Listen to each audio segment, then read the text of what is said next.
So hello everyone. Today we will start with OISD 116, where we will start with fire protection facilities in petroleum refineries and oil gas processing plants. हम लोग main चीज़ों को cover करने की कोशिश करेंगे. ज़्यादातर इसके जो भी स्पेसिफिक हाईलाइट्स होते हैं उन पे हम लोग अगर बात करें तो हम लोग सीधे डेफिनेशंस पर आते हैं. तो डेफिनेशंस में लेट्स सी. सबसे पहली जो हमारे पास डेफिनेशन है वो है पेट्रोलियम रिफाइनरी की. तो पेट्रोलियम रिफाइनरी एक ऐसी प्लेस होती है वेयर क्रूड ऑयल जहाँ पर हम लोग रिसीव करते हैं उसको प्रोसेस करते हैं फर्दर फिनिश्ड प्रोडक्ट के अंदर. Similarly oil gas processing plant, तो a plant where oil natural gas is collected and process to produce oil, LPG and other petroleum fractions. Okay, उसके बाद हम लोग बात करते हैं एलपीजी बॉटलिंग प्लांट की. तो ऐसे प्लांट जहाँ पर एलपीजी को हम लोग स्टोर करते हैं और सिलेंडर्स के अंदर फिल कर देते हैं, उसके बाद उसको डिस्पैच कर दिया जाता है या तो रोडवेज के थ्रू या फिर रेल वैगन्स के थ्रू.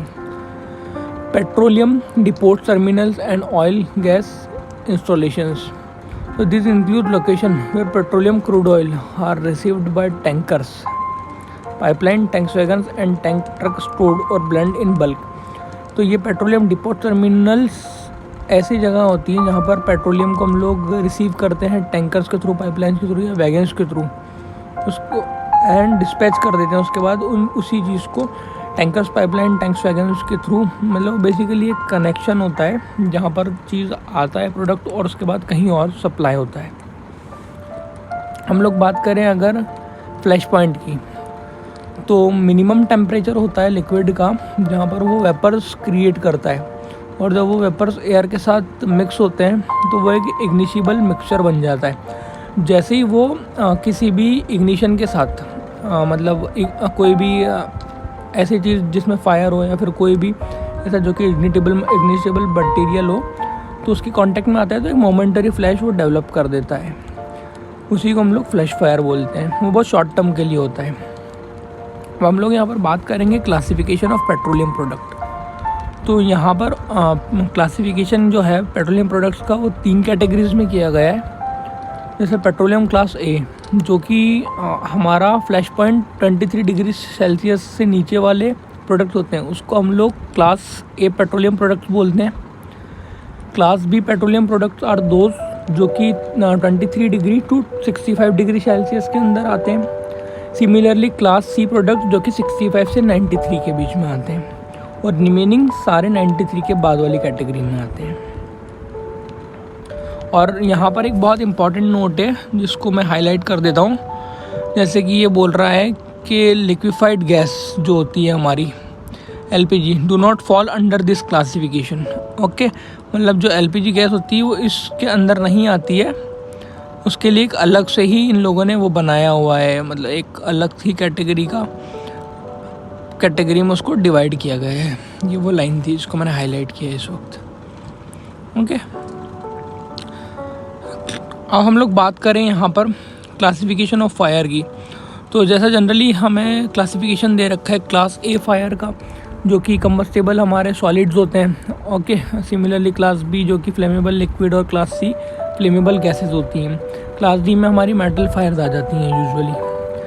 उसके बाद हम लोग बात करें अगर सीधे, तो जनरल कंसिडरेशन में हमारे पास ये कह रहा है कि the size of process plant, pressure and temperature condition, size of storage, plant location and terminal determine the basic fire protection need. Layout of an installation shall be done in accordance with OISD 118 on layout and ensure an adequate firefighting access. यहाँ इसका मतलब है कि जो भी उसके installations हैं, जो भी हमारा ऑयल इंडस्ट्री है उसका प्लांट का लोकेशन, स्टोरेज, टेम्परेचर कंडीशंस, जो भी चीज़ें हमारे पास है उसका सारी चीज़ें हम OISD 118 से लेते हैं. ओके, और एक चीज़ और यहाँ पर बोल रहे हैं, material of construction for infrastructure facility shall be confirm to national building code. तो मतलब जितना भी कंस्ट्रक्शन से रिलेटेड चीज़ है वो हम लोग NBC से यहाँ पर रेफरेंस में लेते हैं. Okay, the following fire fighting facilities shall be provided depending upon the nature of installation and risk involve. हम लोग अलग अलग टाइप के इंस्टॉलेशंस के बारे में, सिस्टम्स के बारे में यहाँ पर जानेंगे जो कि हमारे fire water system, form system, clean agent system, carbon dioxide system, dry chemical extinguisher system,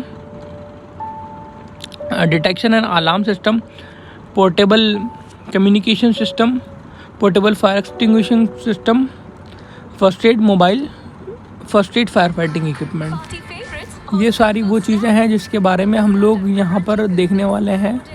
ये सारे ही इम्पॉर्टेंट चीज़ें हैं जिसके बारे में हम लोग बेसिकली देखेंगे, जिन सिस्टम्स को हम लोग पढ़ने वाले हैं। हम लोग बात करेंगे डिज़ाइन क्राइटेरिया की। The following shall be the basic design criteria for fire protection system. Facilities shall be design on the basis the city fire water supply is not available close to the installation.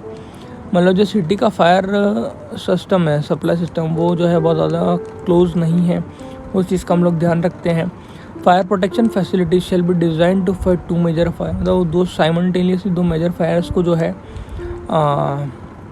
Handle कर ले, हम लोग ऐसा fire protection system हमेशा लगाते हैं। इसमें हम फायर वाटर रिक्वायरमेंट जो है एनेक्चर 1 के अंदर से रिफ़र करते हैं। एनेक्चर 1 को हम लोग आगे देखते हैं।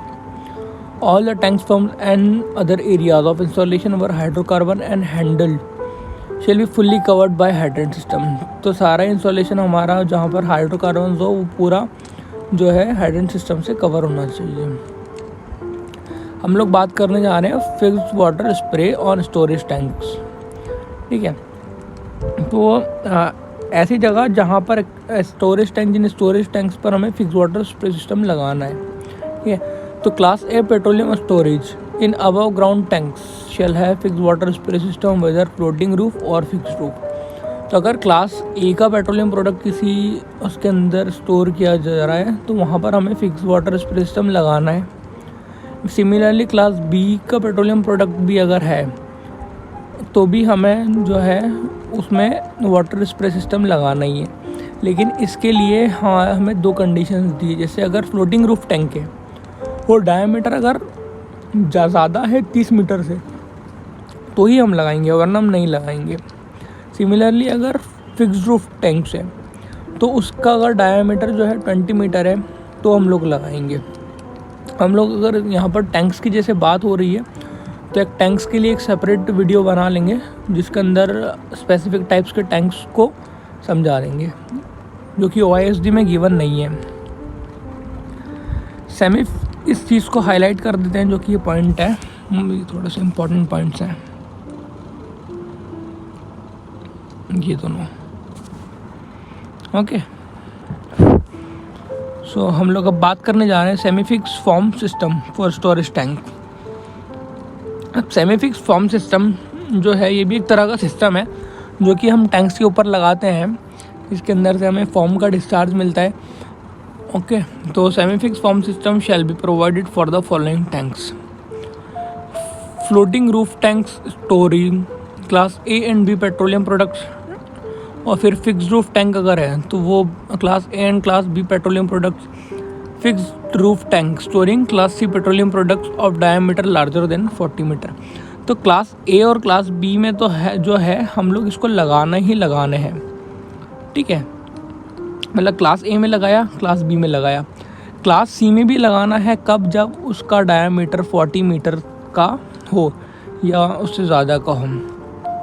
अब बात करते हैं हम लोग automatic actuated dream seal protection system for external floating roof tank. Automatic actuated rim seal fire protection and extinguishing system shall be provided on all existing as well as new external floating roof tanks storing class A petroleum product। तो वाले product जहाँ पर class ए लग रहा है वहाँ तो हम लोग को लगाना ही है। The rim seal protection system shall be of linear hello metallic tube. उस जो रिम सील प्रोटेक्शन सिस्टम है हम लोग उसको क्लास ए के पेट्रोलियम प्रोडक्ट में तो लगाएंगे ही लगाएंगे। साथ ही हम लोग उसके अंदर क्या लगाएंगे कि लीनियर, हम लोग उस सिस्टम को जो है डिटेक्शन के लिए हम लोग वहाँ पर लीनियर हेलो मेटेलिक ट्यूब का यूज़ करेंगे। ओके, हम लोग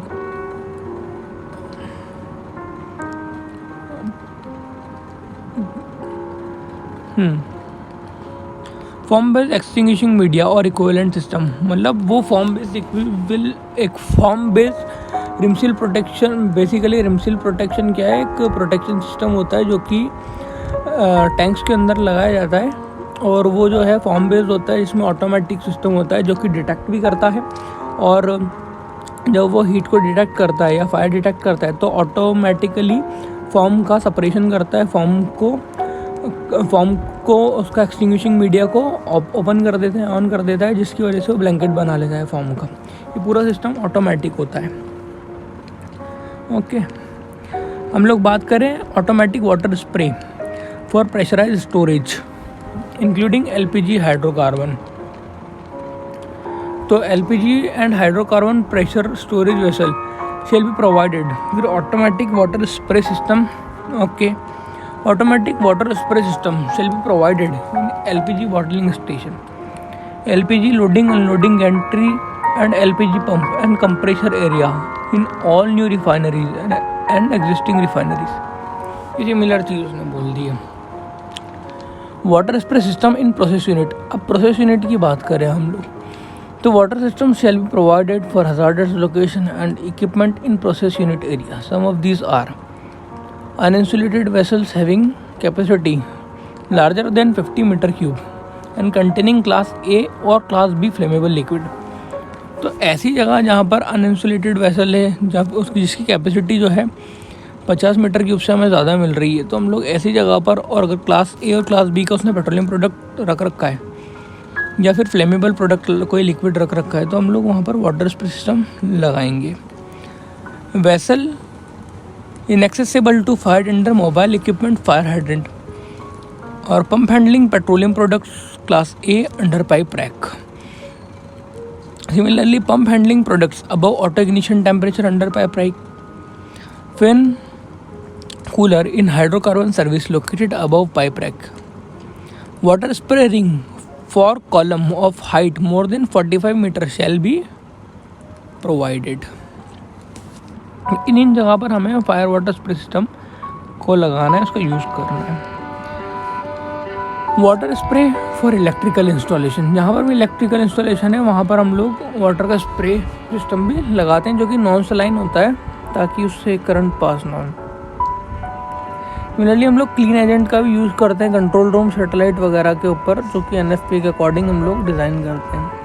हम लोग लोडिंग अनलोडिंग एंट्रीज़ के बारे में बात करते हैं, तो oil loading and unloading entries shell be provided with water spray and form system. तो वाटर स्प्रे और फॉर्म सिस्टम के साथ होना चाहिए। In case automatic fix water spray system is provided in Gentry, the Gentry में भी divided into suitable number of segment. हमें जो है गैंट्री को सूटेबल नंबर ऑफ सेगमेंट्स के अंदर डिवाइड करना होता है, ठीक है। जैसे कि अगर हम लोग बात करें तो यहाँ पर जिस एक एग्जांपल के तौर पे इसको समझते हैं, जैसे कि each segment having minimum 15 metre length and with 12 metre.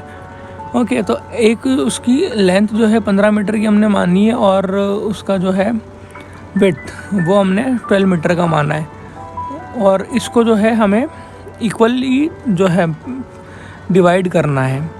And 3 largest segments operating the time shall be consider as a single risk for calculating the water requirement. और हम इस पूरे को जो है एक ही उसमें कैलकुलेट करना है, एक ही बार में, कि भाई एक ही बार का जो है इसमें बहुत ज़्यादा रिस्क हो, इसका तीनों का रिस्क मिला करके एक को कंसिडर करना है।